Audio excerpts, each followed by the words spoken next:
Cordial saludo compañeros y tutor, mi nombre es Omar Javier Lagos, soy del grupo 117 de la clase de microbiología de suelos. A continuación les vengo a hablar sobre la microbiología, que es la que se encarga del estudio de los microorganismos, desde dónde viven, de qué se alimentan, sus procesos metabólicos y la interacción que tiene cada uno de estos microorganismos entre sí. Dentro de la microbiología tenemos dos ramas. Una es la aplicación y la otra es la comprensión. Dentro de la aplicación, pues se investiga todo lo que se puede aplicar de los microorganismos a la vida cotidiana de los seres humanos, a mejoramiento de procesos industriales, etcétera, toda la aplicación que se le pueda dar al campo de la microbiología. Dentro de la comprensión está enfocado a la investigación de los microorganismos para comprender cada uno de sus procesos tanto evolutivos como metabólicos o sus interacciones. La importancia de la microbiología es que muchos de los seres vivos de mayor tamaño, como plantas, hongos, animales, dependemos en mucho de cada una de las reacciones químicas que realizan, ya sea para la consecución de oxígeno, que es necesario para nuestro vivir, como para el mantenimiento de nuestros suelos necesarios para la agricultura. Tenemos organismos procariotas y eucariotas. La célula se divide en estos dos grandes grupos, ¿sí? Y la diferencia entre una célula procariota y eucariota principalmente está dada por el núcleo.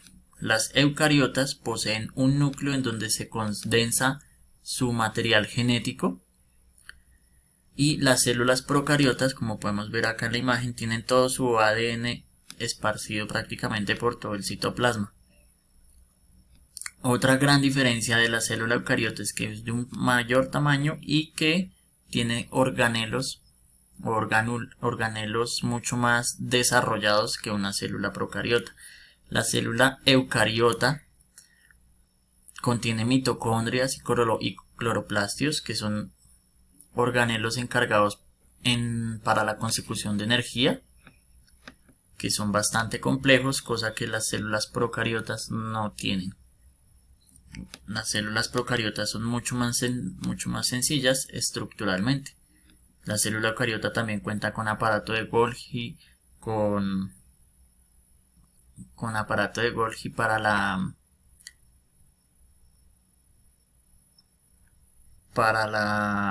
ahí se me fue la paloma. Bueno, sigamos. ¿Qué microorganismos comprenden las células eucariotas y las procariotas? Dentro de las células procariotas tenemos a dos grandes órdenes que se llaman el Bacteria y el Archaea, en donde encontramos organismos como las cianobacterias, que son prácticamente bacterias que hacen su propia fotosíntesis. Tenemos Metanobacterium, que son bacterias que se encargan de degradar metales. Los Thermococcus, capaces de sobrevivir a altas temperaturas. Y cada una de estas hacen parte tanto del género Bacteria y Archaea y son procariotas. Dentro de las células procariotas encontramos ya la que conforman los seres vivos de un mayor orden, que se llaman las plantas, los hongos y los animales. ¿Qué propiedades de las células microbianas existen? Tenemos 7. En este caso, pues las células microbianas llevan un metabolismo, hacen una síntesis de proteínas, que es lo que hacía el aparato de Golgi, por ejemplo, en el caso de la célula procariota, es una síntesis de proteínas. Tenemos ese metabolismo de cada una de las bacterias y células microbianas. También poseen una propiedad de crecimiento, ¿sí? Pues es parte del ciclo evolutivo del ciclo de la vida, nacer, crecer, reproducir y morir. Pues esta es una de las propiedades de las células microbianas. También tenemos una evolución, especialmente las bacterias, que tienen una gran capacidad de sobrevivir en ambientes inhóspitos, y esto es gracias a la evolución que tienen cada una de las bacterias. Tenemos una diferenciación que se puede llegar a dar en el que dos individuos de una misma especie pueden llegar a tener una diferenciación cuando una es cultivada en un medio y la otra en un medio ambiente completamente diferente. Puede llegar a darse una diferenciación. Otra propiedad que pueden existir en las células microbianas es la comunicación que tienen cada una de estas.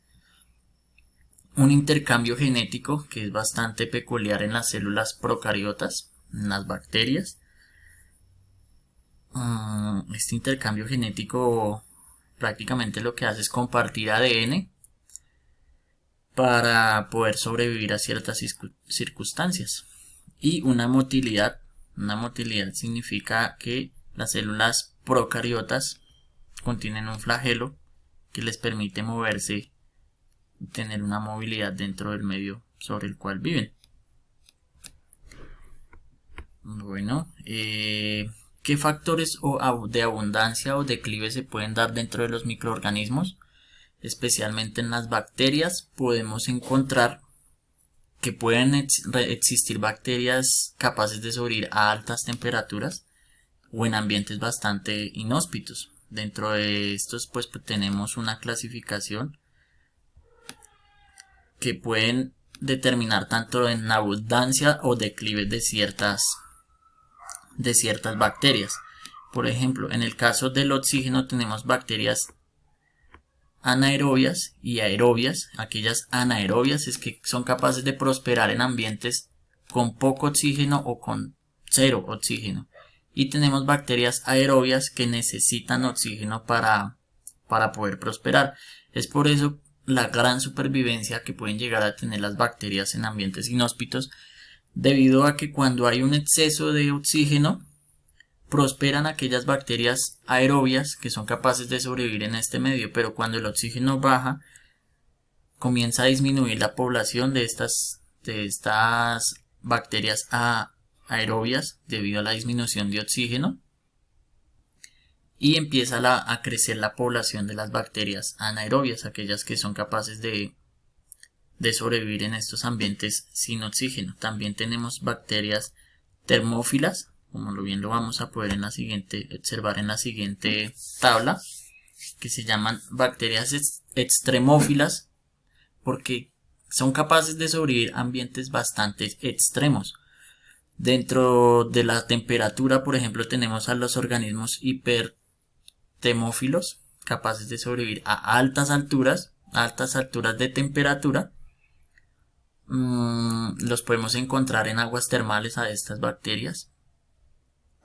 Tenemos también bacterias capaces de sobrevivir en ambientes bastante fríos, como es por ejemplo el caso del hielo en Antártida, por ejemplo, que tienen temperaturas de más de menos 80 grados centígrados, por debajo de cero, prácticamente una congelación absoluta, y hay bacterias que son capaces de sobrevivir bajo esos ambientes. Tenemos bacterias también capaces de sobrevivir dentro de un pH bajo o dentro de un pH alto. Las bacterias presentan una gran cantidad de procesos evolutivos, diversidad de bacterias y pues las muchas que hay por descubrir. Debido a la gran cantidad de bacterias, pues también tenemos una clasificación de estas por su forma. Esta clasificación se da, por ejemplo, en el caso de bacterias que son redondas, son llamadas coco. Bacterias un poco alargadas son bacillus. Spirillus para aquellas parecidas a un gusano. Y bueno, acá pueden ver cada una de las clasificaciones de los microorganismos según la forma que pueden llegar a obtener. Bueno, ¿qué beneficios pueden llegar a tener los microorganismos en la agricultura? Como bien ya habíamos explicado anteriormente, existen bacterias capaces de sobrevivir en ambientes bastante inhóspitos y de degradar algunos nutrientes o de generar residuales de otros. Dentro de algunos residuales, por ejemplo, tenemos las bacterias Rhizobum o cianobacterias, capaces de fijar nitrógeno en el suelo, lo cual es bastante bueno para la agricultura, pero también tenemos, por ejemplo, bacterias que son capaces de degradar ese nitrógeno cuando hay excesos en el suelo, excesos de nitrógeno que pueden llegar a escapar a la atmósfera y ser contaminantes. También hay bacterias que se encargan de degradar ese nitrógeno que se encuentra en el suelo. También tenemos beneficios en la agricultura, pues algunas de las bacterias catabolizan reacciones químicas, lo que hace que los procesos sean mucho más rápidos de degradación.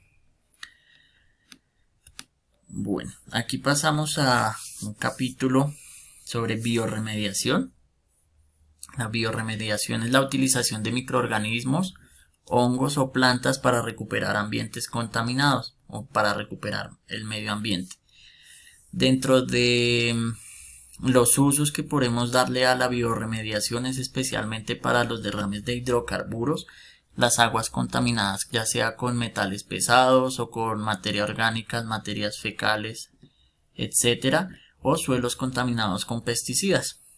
La biorremediación puede darse a través de microorganismos, como ya lo decíamos, a través de la degradación de ciertas sustancias, a través de hongos, a través de plantas, que vamos a ver más adelante. ¿Qué estrategias de biorremediación pueden llegar a existir? Pues tenemos la fitorremediación, la rizofiltración, fitoestabilización, fitovolatización y fitoextracción, una degradación enzimática y una remediación microbiana. Bueno, cada una de estas utiliza procesos no muy diferentes, pero sí prácticamente la mayoría es a través de plantas. Los primeros 5 son a través de plantas, en la cual por ejemplo tenemos la fitoextracción, que es una de mis favoritas, en la cual se utilizan plantas capaces de absorber contaminantes en cada una de sus partes. A través de sus raíces absorben contaminantes del suelo o del agua, tales como por ejemplo excesos de hidrocarburos, ¿sí? Y los guardan dentro de sus tallos, dentro de sus hojas, ¿sí? Y esta fitoextracción lo que permite es que al sacar esta planta se va con todos los contaminantes que existían en el suelo o en el agua. Tenemos rizofiltración o fitoestabilización, que básicamente, por ejemplo, son plantas que a través de sus procesos químicos que realizan con sus raíces pueden llegar a extraer contaminantes y convertirlos en unos que sean mucho menos tóxicos para la salud o para el medio ambiente. Bueno, la biorremediación aplicada, pues por ejemplo para el caso de los microorganismos, tenemos las pseudomonas. Las pseudomonas son bacterias encargadas de la degradación de plásticos. En la región donde yo vivo, pues tenemos una problemática con la acumulación de basuras, especialmente de plásticos. Los plásticos son derivados del petróleo, derivados de los hidrocarburos, y pues son bastante difíciles de degradar, casi que no se degradan. A través de las pseudomonas se han realizado estudios para la aplicación de estas bacterias que contribuyan a la degradación de estos plásticos por medio de la actividad enzimática.